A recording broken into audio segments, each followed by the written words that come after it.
किचनमधील उत्कृष्ट kitchen tips. 1. लाटणे फ्रीजमध्ये गार करून पोळ्या लाटण्याने पीठ लाटण्यावर चिटकत नाही. 2.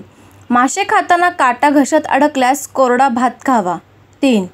काजू व इतर ड्रायफ्रूटमध्ये कीड लागू नये म्हणून डब्यात 2 ते 3 लवंग टाका. 4.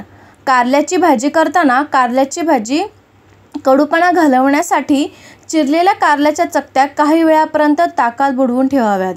5. स्वयंपाक करताना जळलेली भांडी साफ करण्यासाठी त्यात अर्धा चमचा रांगोळी आणि अर्धा चमचा कोणतेही डिटर्जंट पावडर टाकून भांडी घासा, स्वच्छ होतील. 6. बागकाम वगैरे केल्यानंतर हात नरम राहावेत यासाठी चमचाभर गोडे तेलात चमचाभर साखर मिसळून हातावर रगडा व नंतर पाण्याने धुवून टाका. 7. पोट बिघडलेले असते तेव्हा आल्याचा व लिंबूचा रस एकत्र करून थोडं मीठ घालून घ्या, बरं वाटेल. 8. घरातील कोणताही पंखा, एक्झॉस्ट फॅनसुद्धा स्वच्छ ठेवायचा असेल तर रॉकेलमध्ये कापडाची चिंधी बुडवून त्याने फॅन घासून पुसा. 9.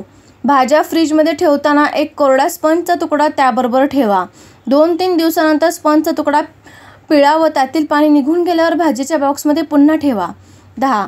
कपड्यावरील तेलाचे डाग घालवण्यासाठी डागावर थोडं पेट्रोल चोळा आणि नंतर कपडे धुवा.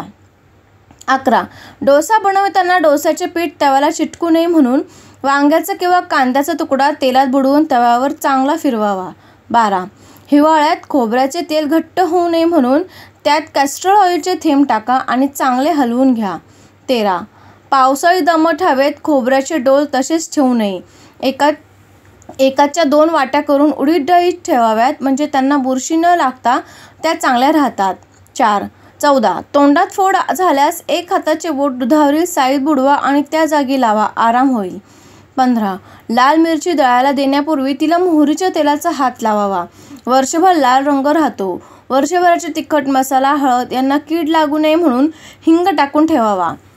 16. पुरण शिजवताना डाळीबरोबर 1 मूठभर तांदूळ घालावे, म्हणजे पुरण चांगले घट्ट होते. 17.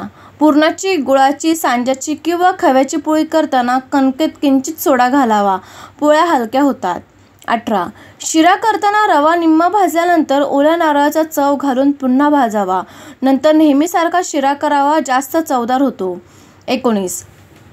पुरण शिजताना हरभऱ्याच्या डाळीत चमचाभर तूर डाळ टाकली की पुरण चांगले शिजते व आमटीला कटही चांगला येतो. 20. मेथी न भिजवता मेथीचे लाडू करायचे असल्यास मेथी चांगली भाजून घेऊन पावडर तयार करून रव्याबरोबर लाडू करावेत. व्हिडिओ संपूर्ण पाहिल्याबद्दल खूप खूप आभारी आहे. वरील टिप्स कामाच्या वाटल्यास लाईक, कमेंट आणि शेअर करा व अशाच नवनवीन किचन टिप्ससाठी आई मला भूक लागलेला सबस्क्राईब करून सपोर्ट करा. तसेच इंस्टाग्रामवर फॉलो करा. धन्यवाद.